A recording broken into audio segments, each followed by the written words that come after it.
Hi y'all, how you doing? Good, I hope. I have a book here I wanted to tell you about after I did so much study in theology, which is the study of all religions. The one that I could barely find anything on, even on the internet, was of course the Jews. And now all of a sudden I'm being flooded with all kinds of history books and things. Like this new one. Oh, it is so fascinating. The Archaeology of the Bible by James K. Hoffmeier. Archaeologists are going and searching and finding proofs of history. In the flap it says, how have the societies and events of the past affected the shape of the world as we know it today? How can we use archaeological data to help us understand the peoples and culture of the ancient Near East? Can archaeological studies help us to understand the Bible? And if so, how? These are just some of the questions discussed in the Archaeology of the Bible. Drawing on many years of research and experience in the field, James K. Hoffmeier takes the reader on a fascinating journey around the archaeological remains of the ancient Near East. He provides the reader with a review of Bible history and examines the role of archaeology in understanding the biblical text.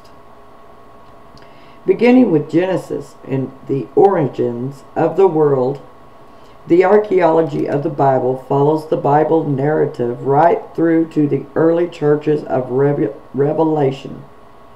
The book is divided into 3 sections, 2 of which cover the Old Testament, and 1 of which is given to the New Testament, and is interspersed with stories from the author's own experience as an archaeologist, which bring the thrill of archaeological discovery vividly to life, beautifully illustrated with photographs, charts, maps, diagrams, and illustration of sites.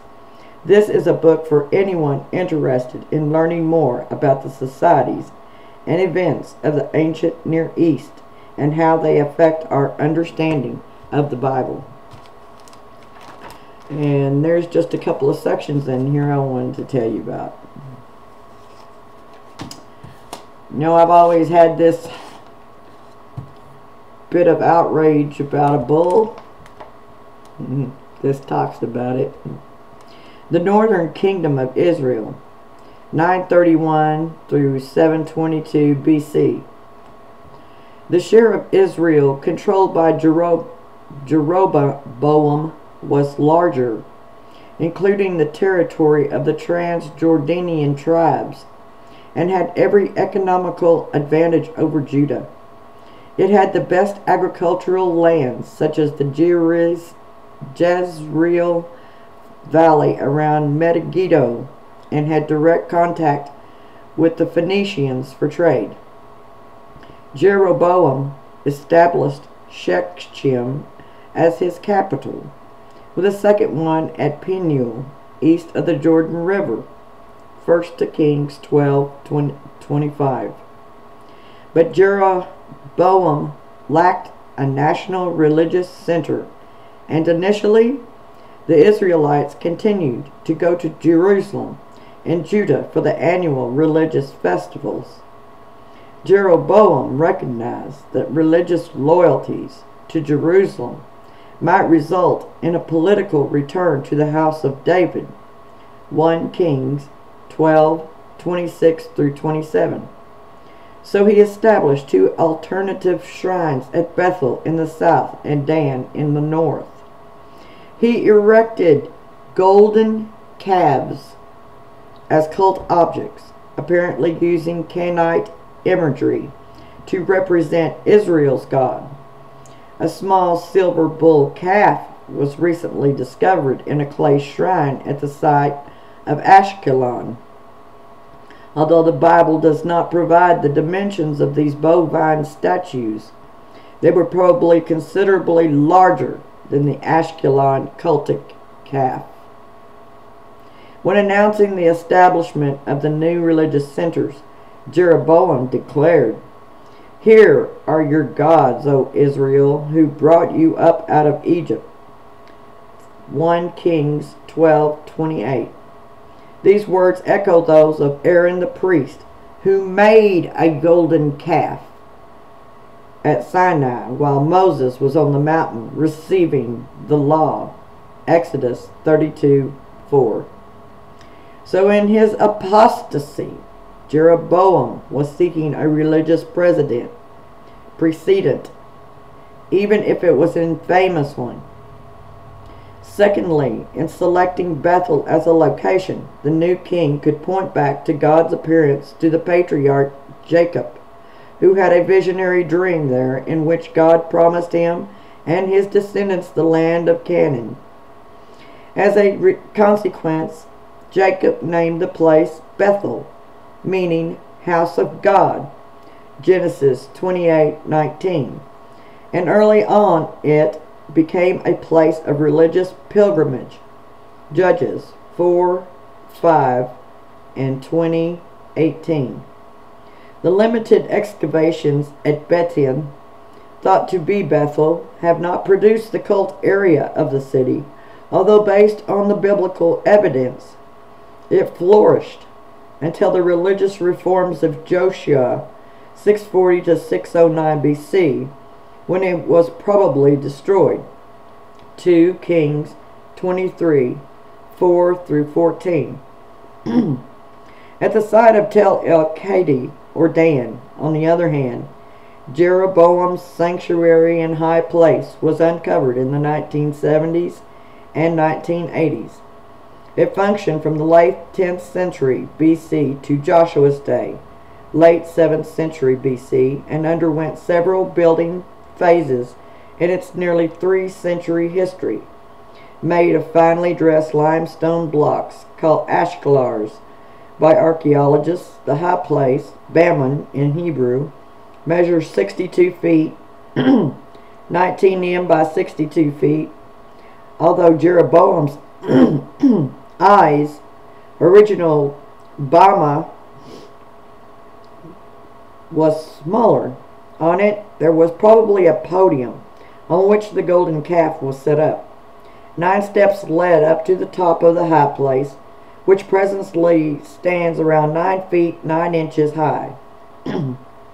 Immediately in front of the high place stood the altar, which was nearly entirely destroyed.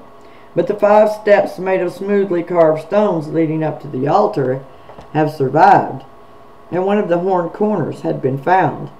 To the left of the altar, a smaller incense altar was discovered, along with a pair of bronze shovels, like a modern fireplace shovel, besides this altar. These would have been used to remove ashes from the altar, and undoubtedly would have been similar to those used in Solomon's temple, 1 Kings 7:45. Just 5 years after the schism, Jeroboam's erstwhile friend, Shishak, attacked Judah and Israel. This invasion is known from 2 sources. The Bible presents the invasion from a purely Judean and theological perspective, as divine retribution for Jeroboam's apostasy, allowing high places, sacred stones, and Asherah poles to be set up. Shishak invaded the land. See page 107. The second source of information on this campaign is a relief carved on the walls of Karnak Temple in Thebes to commemorate the victory. It includes the presentation of the names of a series of captured cities in Israel and Judah to Amun-Re, the patron of Karnak. Scholars continue to discuss whether this list of place names represents locations the Egyptians claim to have conquered, or is an itinerary of places visited. In either case, the present scene is not completely preserved, and some rows are entirely missing. But toponyms are named in Judah, Israel, and Transjordanian Israel. Because of the primarily Judean perspective of the Bible, it does not mention an attack on Jeroboam's kingdom. The Shishak-Karnak list suggests otherwise. Megiddo is on the list, a key city within the northern kingdom, and the fragmentary remains of a victory stela written in Egyptian hieroglyphics found there contain Shoshank's name. It was the custom of warring monarchs from the Near East from time immemorial to set up a stela with their image and text to celebrate a victory and to symbolize their reign over the conquered city or nation. This was the purpose of the Armenian Tel Dan stela. Not only is there a destruction level at Megiddo that corresponds to Shishak's raid at the end of the 10th century BC, but other northern sites experienced a fiery destruction at this time, including Shechem, Gezer, and Tanakh. Key Transjordan cities of Jeroboam, such as Penuel and Mahanaim, are included on the list. So clearly the Egyptian invasion hit Jeroboam's country, despite the silence of the Bible on the matter. A lot of people, still to this day, modern people, don't like to talk about their past. But there's usually evidence to show. And another part that I was pretty sure of, I think this pretty much proves what I thought too, that the Greeks had the first Christian church of the Jews that turned Christian that was there. And this is chapter 10 about the New Testament times. The Greco-Roman world of the New Testament. Between the Testaments enter the Greeks. In a vision, Daniel, the 6th century BC prophet, saw that the world was going to change powers once again. He saw a goat from Greece charging across the earth and attacking a ram that represented the Medes and Persians, Daniel 8. In the centuries from Nehemiah's day to the birth of Jesus of Nazareth, the political power, culture, and language of the Holy Land changed completely. First, Alexander the Great, who hailed from Macedonia, northern Greece, sought to liberate Greece and Macedonia from Persian influence and control the entire region himself. In 333 BC, Alexander began a systematic conquest of Asia Minor, repulsing the Persian armies of Darius III.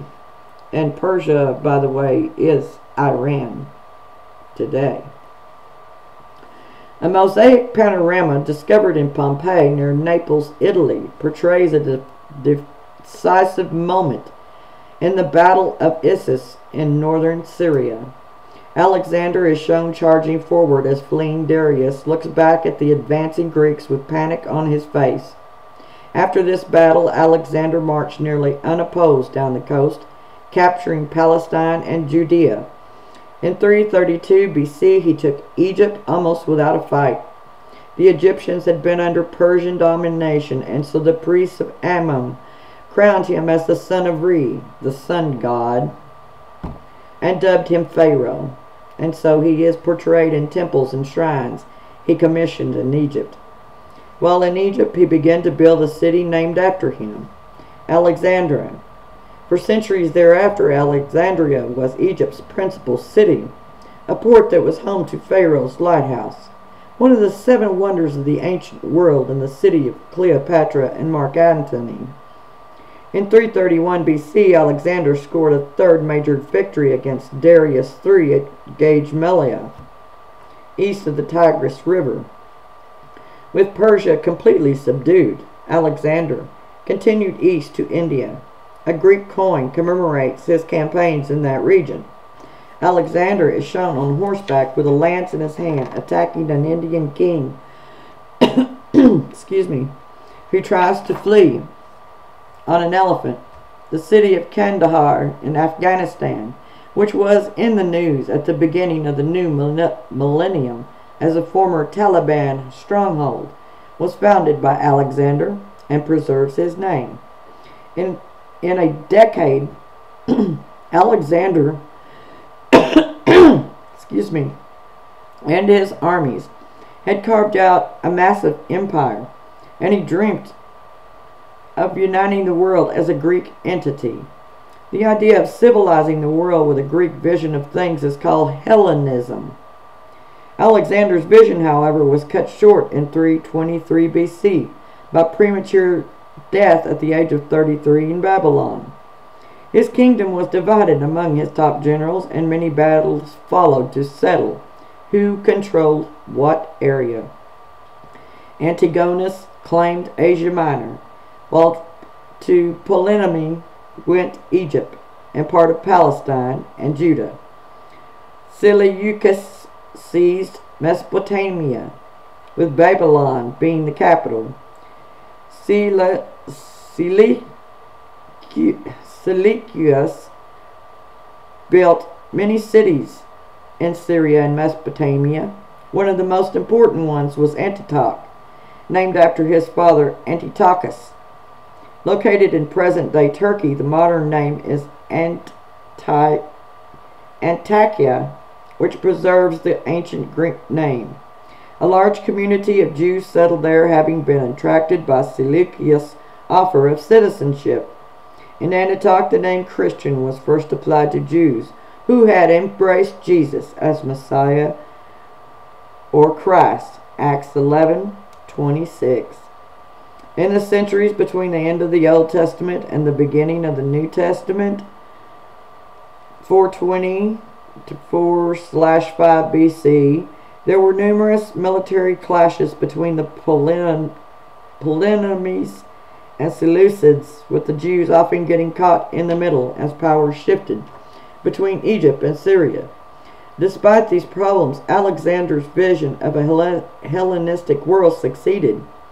Greek became the common language of the Mediterranean world, while the Greek-type city or polis, with theaters and markets and other architectural features, could be found throughout the areas that Alexander conquered. And I'd been thinking that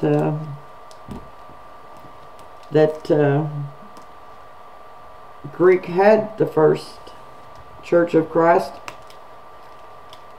not the Romans. And I'm finding more out about the Romans that's concerning this as well. And that comes next. And the golden calves, I believe that's why a lot of God's prophets got stoned by those in Israel, because they were worshiping idols, which are nothing more but gods. Look it up in your dictionary. Heck, I wished I had already. I thought, oh, there's lots of big difference between idols and gods. Think again. It's just that the material goods and worship of yourself is something totally the same. And when you're worshiping an idol or a pagan god, it's a lot different than the way our one true living God is worshipped. Well, I'll have more for you later. Bless you, believers.